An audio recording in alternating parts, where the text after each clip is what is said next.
I hear it on the edge. Hardy. You're not fucking around. No, at all. not today. I think I had a lot of fun trying to figure stuff out today with this, but I think it's been fun. Honestly, like just talking shop like we're gonna do. I could do this all day. You're really long. good at it. I mean, you're a very engaging guy. Oh, and thanks, you're, I appreciate you're enthusiastic about it, and it's fun to talk to people. Somebody always said, like, if you're not passionate about something, like, don't do it. Yeah. You know what I'm saying? So when I'm doing something, it's because I'm passionate about it. Yeah. I'm interested in it. I want to learn. That's part of the whole thing of why I started this club. It's about learning. I'll never be as good as I want to be. Oh yeah, well. But that doesn't mean I should stop trying. But I think that's the nature of it. Is the better you get at it, the more you notice the details that you're not getting right. And I don't know. For me, it's an iterative thing. It's like, with the more you know, the more you realize you don't know. Yeah. Well, I knew we'd get started before I even got started.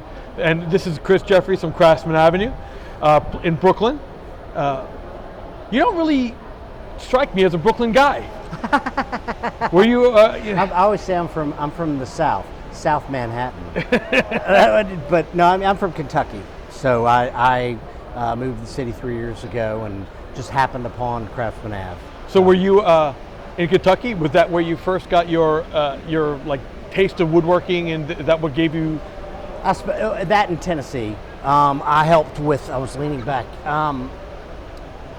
Little projects here and there ever since I was little. Since there was a construction site near my house where I would go sneak a 2x4 every now and then try to build a tree house. I love hearing how everybody's story would they figure out. Do you remember like the first thing you made?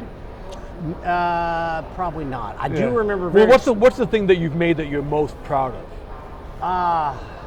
It's unfortunately a sad story, but the Airstream I rebuilt was probably my favorite thing. Because I rebuilt all the interior. I gutted the interior almost in a fit of, a friend goaded me into gutting a perfectly good 1965 Airstream interior and in a day.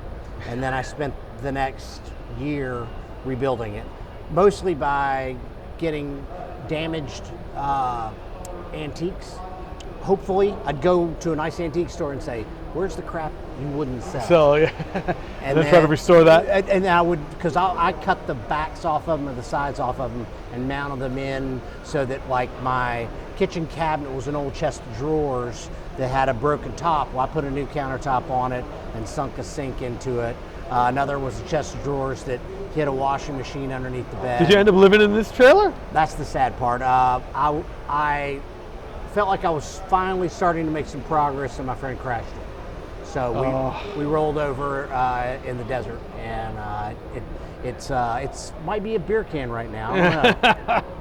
But no, that, in terms of the things I made, I helped make playhouses for kids. Nothing that, to call it woodworking is very generous. Yeah. It was, rough assembly. it was. But it's funny you say it, like, because it's not necessarily what you make. It's sometimes the response you get for what you've done by working on it. You know what I mean? Yeah. I'm sure when you pass by that schoolyard or wherever that park is, and you get to see kids playing on that, you're like, I'm part of the reason why those kids are playing there, and that's a pretty cool feeling. Oh, no question, no question. I think they're no longer there anymore. Actually, I haven't been there. The school's become, I think they probably were like, enough of this junk that this guy made. But for a period of time, it was a great place to play. No, you're exactly right. I don't want to disagree. No, it's very rewarding that you make something. Well, that's kind of what you're trying to do with Craftsman Avenue. You want to prevent the joys of making for people who think they can't. Exactly right. Yeah. And yeah, our raison d'etre is to give, for some people that come to the classes, I joke that it's an adventure in the industrial arts. They get to come in, use a saw, or make sparks, do welding, grinding, make a knife. They may never do it again, but they had a hell of a fun experience doing it, and they have a story to tell their friends. As you and I have discussed, the fun ones are the ones who give you that look in their eye, it could be that they've said, I've always wanted to do this, and I'm so glad I'm actually doing it today, especially in the city where it's hard to do. Right. Where I'm from, everyone has a garage. Yeah. Their neighbor has a garage, and they can always go out and play with things. In the city, you don't get a chance. The fun ones in these classes that we do are the ones who say, man, I want more of this. Yeah. I love. You can see the spark in the eye when you go, okay, I know this guy's going to take another class. I mean, they the most common question at the end of our workshops is, what's next? How do I do this more? And that's really where the idea that you have comes in, is that those people just want any way to do any more woodworking or making in general. Right. Yeah. And that's what we're working on, is to give opportunities to do that. You said you met with Robin. When people get the woodworking bug, I say, make those right around the corner. Go make stuff. Yeah. I mean, we of course want them to make at Craftsman Ave if at all possible, but if not, just go make something. Yeah. So you offer classes, and then are you offering also as a community shop too, or is it more like guys who come in and say, hey, I want to collaborate and work on this, and could we do this, or what are you trying to? A little bit of all of the above. I would say our raison d'etre is definitely classes. Usually highly curated classes. How many do you have going on right now? We have about 5 or 6 that we do recurring. We're launching a bunch of new classes now around the core curriculum of woodworking, metalworking, which metalworking including welding, knife making, welding, metal fabrication, sheet metal work.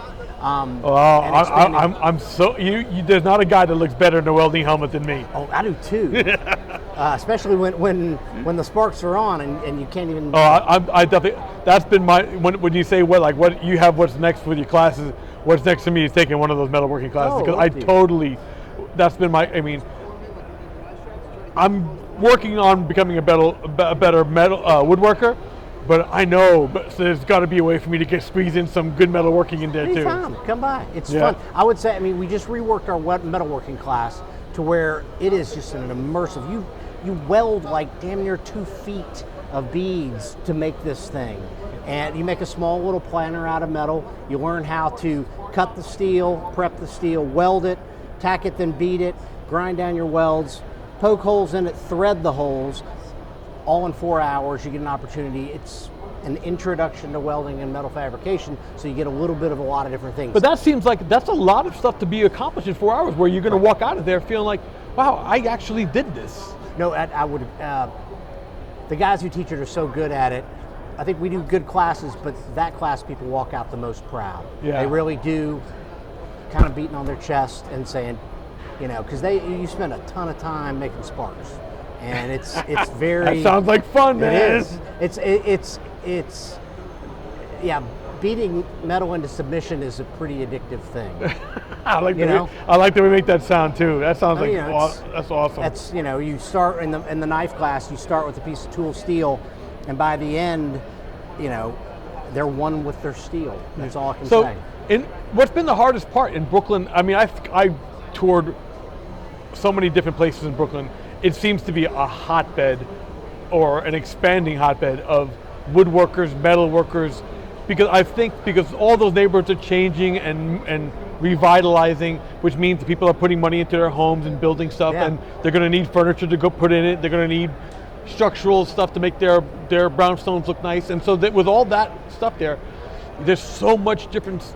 How do you connect to those people, or how do you make sure they find you, or what do you find the challenges in? Oh, it's.